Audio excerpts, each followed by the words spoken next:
చేసినా ఏదో ఒకటి అనేస్తున్నారు పాపం జనం కదా. పాజిటివిటీ ఇప్పుడు ఏమైనా కొంచెం చూస్తున్నారు జనాల నుంచి, పర్లేదు భయ్యా కొంచెం మూవ్ అవ్వు. ఒక్క నెగిటివ్ కామెంట్ లేదు చూడండి, ఎప్పుడైనా వస్తే రిలీట్ చేస్తున్నా ఒకటి రెండు అని. అప్పుడైతే వెతికి ఒక నైట్ పండుకుంటే పొద్దున్న లేసరికి ఒక 200 నెగిటివ్ కామెంట్స్ ఉంటుండే, అవి డిలీట్ చేయడానికనే హాఫ్ డే పోతుండే. సో ఇప్పుడైతే ఎవరు పెడతలేరు, అందరూ పట్టించుకుంటలేరా మరి, లేదా పాజిటివ్ ఇంప్రెషన్ ఉందో గానీ మూవ్ ఆన్ అయిపోయినారు. కానీ ఫాలోవర్స్ కూడా ఏం దగ్గర, నాకు అదొకటి హైలైట్ ఉంది నా విషయంలో, పెరుగుతలేరు తగ్గుతలేరు. కొనుక్కున్నారేమో 10 ఏళ్ళ స్ట్రగుల్ ఈ మాత్రం ఉండరా. సో యాక్చువల్గా నాకు 1 million 2 million ఉండాలి, ఇంకా తక్కువ ఉంది నంబరు. ఎందుకంటే 8కి పోయినా గుర్తుపడతారు నన్ను, ప్రతి ఫ్యామిలీలో ఒకరికి అయితే తెలుసు నేను. సో అంతున్నప్పుడు నంబర్ యాక్చువల్ హై ఉండాలి, కానీ ఇక ఇవన్నీ క్లోజ్ చేయడము, ఇదంతా నెగిటివ్ ఇంప్రెషన్ ఏదైతుందో దానివల్ల కొంచెం తక్కువ ఉన్నట్టున్నారు. ఓకే, అన్నయ్య ఏం చేస్తున్నారు ఇప్పుడు? అన్నయ్య సబ్జెక్ట్ రిలేటెడే చేస్తాడు. ఓకే, యాప్టిట్యూడ్ ఇంగ్లీష్ అని 2 కోర్సెస్ ఉంటాయి యాప్ లో, క్రియేటివ్ యాప్ లో. అది ఇంటి నుంచే సేల్ చేస్తాడు, లైక్ రికార్డెడ్ వీడియోస్ ఉంటాయి, దానికి రిలేటెడ్ ప్రమోషన్ చిన్నగా టైప్ లో పెడతాడు. ఆ వీడియో చూసిన వాళ్ళు యాప్ లోకి వచ్చి అది పర్చేజ్ చేసి డెమో క్లాసెస్ ఉంటాయి 3-4 వింటారు, నచ్చితేనే కొంటారు.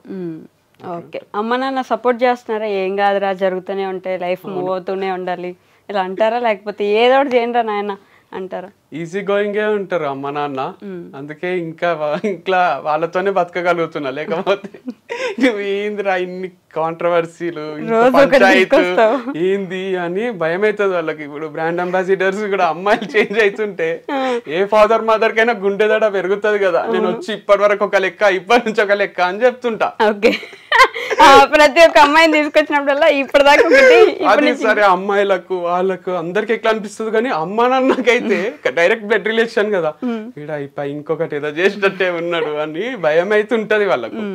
కానీ వాళ్ళు సపోర్టే చేస్తారు. లైక్ రీసెంట్ గా కూడా మ్యారేజ్ బ్యూరో నుంచి ఒక మెసేజ్ వచ్చింది నాకు, మ్యాచెస్ కి చూస్తున్నారా అని. ఓకే, చెప్పండి మంచి అమ్మాయి ఉంటే చేసుకుంటా అని రిప్లై ఇచ్చిన.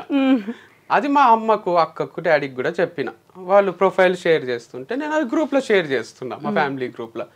చూడండి మీకు నచ్చిన అమ్మాయినే చేసుకుంటా, లాస్ట్ టైం నాకు నచ్చిన అమ్మాయిని చేసుకున్నా, ఈసారి మీకు నచ్చిన అమ్మాయిని చేసుకుంటా అని. అంత సపోర్టింగ్ ఫ్యామిలీ కూడా ఉంటారు కదా, లైక్ చేసుకోబెట్ట అన్నట్టే ఉంటారు వాళ్ళు. మంచిదే కదా, అంటే ఒంటరిగా ఉండిపోవాలి అని జీవితాంతం అని ఉండదు కదా, వాళ్ళకు ఒక తోడు ఉండాలి, మేము ఎన్ని రోజులు వీనితోనే ఉంటాము అనే ఫీలింగ్లు ఉంటారు కదా పేరెంట్స్, నీకు కూడా ఫ్యూచర్ లా ఉండాలి కదా అని. సో మంచి సపోర్ట్ చేస్తున్నారు. సో నేను ఏం చేసినా సపోర్ట్ చేస్తారు. అట్లని తప్పులు చేస్తే తిడతారు, కానీ నేను తప్పులు చెయ్య కదా. తప్పులు చేయరా? అంత మెచ్యూరిటీ అవుతుంది. మీరు చేసేవన్నీ తప్పులే కదా, మీరు అంటున్నారు. రోజు తప్పులతో నేర్చుకుంటున్నారు మీరు. తప్పులతోటి నేర్చుకుంటలేను, వచ్చిన కష్టాలతోటి, వచ్చిన ఫెయిల్యూర్ తోటి నేర్చుకుంటున్నా. ఒక ఇంటర్వ్యూకి పోయి ఫెయిల్ అయినావో అంటే తప్పు చేసినట్టే కాదు కదా. అది తప్పు కాదు, కాకపోతే మీరు బిజినెస్ పెట్టి ఫెయిల్ అయ్యారంటే ఎక్కడో దగ్గర తప్పు జరిగిందని కదా. తప్పు జరగకుండా కూడా మూసుకోవాల్సి వస్తుంది కదా, అంటే వేరే వాళ్ళ తప్పు వల్ల కూడా. ఎవరు తప్పు వల్ల అయినట్టు? ఇప్పుడు నాపై నెగిటివ్ పబ్లిసిటీ చేసిండ్రు కదా. ఎవరు? మా దగ్గర పనిచేసిన ఎంప్లాయీస్ వాళ్ళు వచ్చి ఇక్కడ ఆర్గానిక్ అమ్ముతలేడు అని డౌట్ క్రియేట్ చేస్తే, మన దగ్గరే ఉన్న వాళ్ళు మనకి వెన్నుపోటు పొడుస్తున్నారంటే ఏం జరగకుండానే పొడుస్తారా అనే డౌట్లు కూడా ఉండదు. అందరికి అందరిపైన కోపం ఉంటది కానీ ఎవరు చెప్పారు కదా అట్లా. ఇప్పుడు కట్టప్ప బాహుబలిని చంపిండు కానీ ప్రతి సినిమాలో అట్లా కట్టప్పలు ఉండరు, హీరోలని వెనక నుంచి పొడిచి చంపేయరు కదా. ఒక్కసారి జరిగిందంటే అది 1 in a million జరుగుతుంది, 1,000,000 times లో. అట్లా నా లైఫ్ లో జరిగింది. 1 in a million me life లో జరిగింది కాబట్టి అలా జరుగుతుంది. ఎందుకంటే నేను పని చేసుకుంటా, మంచినే ఉండే పర్సన్ నేను, పని అంటే పిచ్చి, అట్లాంటిది నాకు ఫార్మ్స్ లేకుండా చేసిండ్రు. అయ్యో, మీరు అన్ని పాత మెమరీస్ గుర్తు చేసి బాధ పెడుతున్నారు. నేను బాధ పెట్టలేదండి, అడిగే క్వశ్చన్స్ అట్లా ఉన్నట్టున్నాయి. ఎందుకంటే ఫస్ట్ మ్యారేజ్ గురించి నేను అడగలేదు అసలు, మీరే చెప్పారు. నేను అసలు మీ మ్యారేజ్ గురించి కానీ ఇంకెవరి గురించి కానీ నేను అడగలేదు. మీరు అన్ని క్లోజ్ అయిన వాటి గురించి అడుగుతున్నారు. మీరు ఇప్పుడు జరిగే ప్రమోషన్స్ గురించి, అరే మీ లైఫ్ బాగుంది కదండి, మీరు మంచిగా బయటకు వచ్చిండ్రు, ఇట్లా అంటలేదు. నేను నా ఫస్ట్ పాయింట్ నేను అది చెప్పా. మీరు మళ్ళీ ఇట్లా పడిపోయి కూడా మళ్ళీ లేస్తున్నారండి. బయటకు వచ్చి ఇప్పుడు మీరు అట్లా ఎందుకు అయింది, ఇట్లా ఎందుకు అయింది, ఇది ఎందుకు అయింది అంటున్నారు. ఇప్పుడు ఇక్కడ నుంచి ఇక్కడ దాకా వెళ్ళినప్పుడు చచ్చిన పాముని ఇంకా చంపుతున్నారండి మీరు. చెప్పండి. ఇక్కడ నుంచి ఇక్కడ దాకా వెళ్ళినప్పుడు ఈ మధ్యలో ఏం జరిగింది అనేది కూడా జనానికి ఒక ఇంట్రెస్ట్ ఉంటది కదా.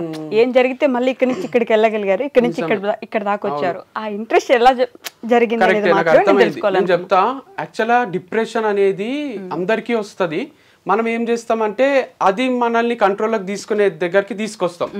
దాన్ని మన కంట్రోల్లోకి తెచ్చుకోవాలి కానీ దాని కంట్రోల్లోకి మనం పోరాదు. అది వచ్చి తలపైన తాండవం చేస్తుంది, ఆడుకుంటది మనతోని. అస్సలు ఇంట్లో నుంచి బయటికి కదలనియది, ఎవరితో మాట్లాడనియది, ఏడుపు వస్తుంది. దీపికా పడుకోనికి అయింది అట్లా, లవ్ ఫెయిల్ అయ్యా మరి ఎందుకో తెలియదు కానీ ఆమె ఇంట్లోనే ఉంటూ డిప్రెషన్లోకి పోతూ అందరికీ చెప్పింది ఇది నార్మలే, సైక్రియాటిస్ట్లని సైకాలజిస్ట్లని కలవండి, ఇట్స్ ఓకే అని. సో నాకు కూడా అంత డిప్రెషన్లో వచ్చిన రోజులు ఉన్నాయి. నేను దాన్ని కంట్రోల్లోకి తీసుకొనియను.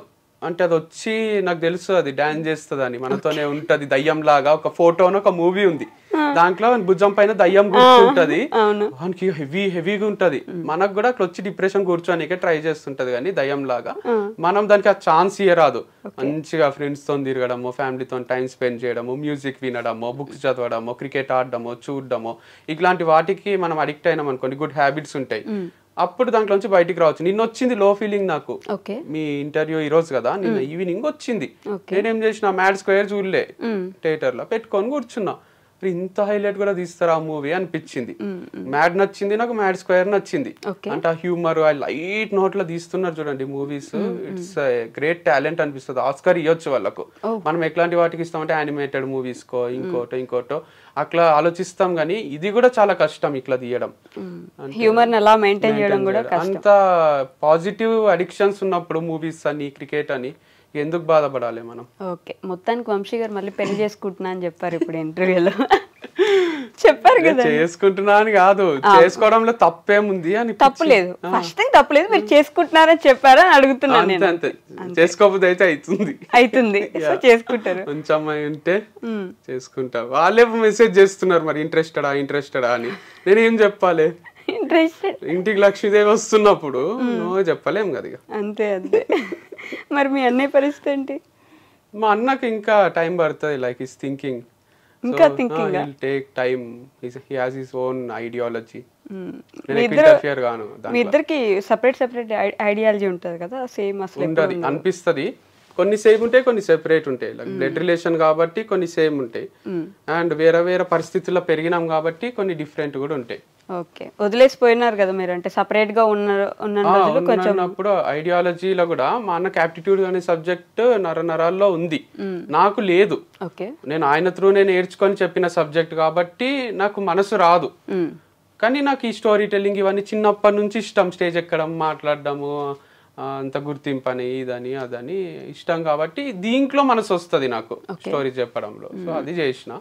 అండ్ ఈవెన్ ప్రమోషన్స్ కూడా డిఫికల్టే. ఇప్పుడు ఎవరికైనా, మా అన్నకనే కాదు, ఇప్పుడు ఒక షాప్ పెట్టిండే అనుకుందాం, మా అన్ననే ఆర్గానిక్ స్టోర్ లాంటిది, ఇంత డైరెక్ట్ గా ప్రమోట్ చేయలేడేమో అనిపిస్తుంది నాకు. మా అన్న క్యారెక్టర్ తెలుసు కదా, ఈ బెల్లం ఉంది మా షాప్ లో కొనుక్కోండి అని చేసినా మా అన్న బాగుండదు, అది చాలా డిగ్నిఫైడ్ గా ఉంటాడు కాబట్టి నేనంటే ఎవరన్నా ఏమన్నా అనుకోండి అని ఫస్ట్ వీడియోనే క్యారీ బ్యాగ్ లో తెచ్చుకోండి, మా దగ్గర క్యారీ బ్యాగ్ లో లేవు, లేకపోతే మా దగ్గర చాలా కాస్ట్లీ పడతాయి, ఇంటి నుంచి బస్తాలు తెచ్చుకోండి అని చేసిన. ఇది నేను తప్ప ఎవరు చేయలేరు అనిపిస్తుంది. మా అన్న స్టైల్ వేరుంటది. స్టోరీ కూడా టెల్లింగ్ ఒకసారి చూడండి, ఒకటి మా అన్నది ఒకటి నాది. మనది ఎమోషనల్ గా డ్రివెన్ అయ్యి హ్యూమర్ తక్కువ ఉంటది, నాకు కొంచెం హ్యూమర్ ఎక్కువ ఉండి ఎమోషన్స్ తక్కువ ఉంటాయి. క్లాస్ లో కూడా లాస్ట్ కి నేను అయిపోయింది కథ అని చెప్తా, ఆడనే కనెక్ట్ అవుతారు, నవ్వుతారు. మా అన్ననేమో story ends here but the actual story starts here అని చెప్తాడు. సో అది వేరు, మోటివేషనల్ వెళ్ళిపోతుంది, ప్రొఫెషనల్ ఉంటది, నాది కొంచెం హ్యూమరస్ ఉంటుంది. నవ్వించడానికి ట్రై చేస్తారు మీరు, అండ్ కొంచెం ఏడిపించడానికి ట్రై చేస్తారు. సో రెండు డిఫరెంట్ పార్ట్స్ ఉన్నాయి. ఓకే, బట్ ఇప్పుడైతే పర్లేదు, మళ్ళీ వెళ్తూ ఉన్నారు. యా అంతా బానే ఉంది. సో మేము చూసినాం, నేను చెప్పినట్టు నానోకి ఈఎంఐ కట్టడానికి పైసలు ఉండకుండే మా దగ్గర పల్సర్ బైక్ ఉంటుండే, బజాజ్ ఫైనాన్స్ ఏదో దాంట్లో తీసుకున్నాము. వాళ్ళు ఇంటికి వస్తే మా డాడీ కీస్ ఇస్తే కొన్న 6 నెలలకు ఆ బైక్ తీసుకొని వెళ్ళిపోయిండ్రు. మా అన్న వెక్కి ఏడుస్తున్నాడు, నిజాం కాలేజీలో చదువుతుండే. పల్సర్ ఎట్లుంటది డిగ్రీ బీటెక్ టైంలో తిరగాలంటే. తర్వాత మా దగ్గర ఒక బైక్ లేదు, స్కూటర్ లేదు, ఏం లేదు. ప్లాటినా తీసుకున్నాడు. ప్లాటినా అంటే 100cc బైక్, ఇదేమో 150cc. అది అంకుల్ తిరిగే బైక్ లో మా అన్నని కాలేజ్ పోమంటే మా అన్నకి ఏడుపు వస్తుండే. సో చాలా డిస్టర్బ్ ఫీల్ అవుతుంటాం. దానికి 2500 ఈఎంఐ ఉంటే అది కూడా కట్టకుంటే బౌన్స్ అయ్యి. దీనికి నవ్వలేదు, వెనక కెమెరా మ్యాన్స్ నవ్వుతున్నా మీరు మళ్ళీ నన్ను ఆయన అంత బాధగా చెప్తుంటే నవ్వుతున్నారు. సంతోషమే, ఆ పరిస్థితి నుంచి ఈ పరిస్థితికి వచ్చినాం కదా. సో అట్లా బైక్ ఎత్తుకపోయిన రోజుల నుంచి ఈఎంఐలు కట్టలేని స్టేజ్ నుంచి బుల్లెట్ ఇప్పించింది మా అక్క. 5,000 కూడా ఉండకుండా 3,000 ఉంటుండే. అది అక్కనే కడుతుండే. సో ఫస్ట్ 5,000 అడ్వాన్స్ కట్టి బుక్ చేసినాం ఎర్రగడ్డాల పిచ్చాసుపత్రి దగ్గర. అది రాయల్ ఎన్ఫీల్డ్ షోరూమ్ ఉంటుండే. అడ్వాన్స్ బుకింగ్ చేసుకోవాల్సి వస్తుండే బుల్లెట్ కి.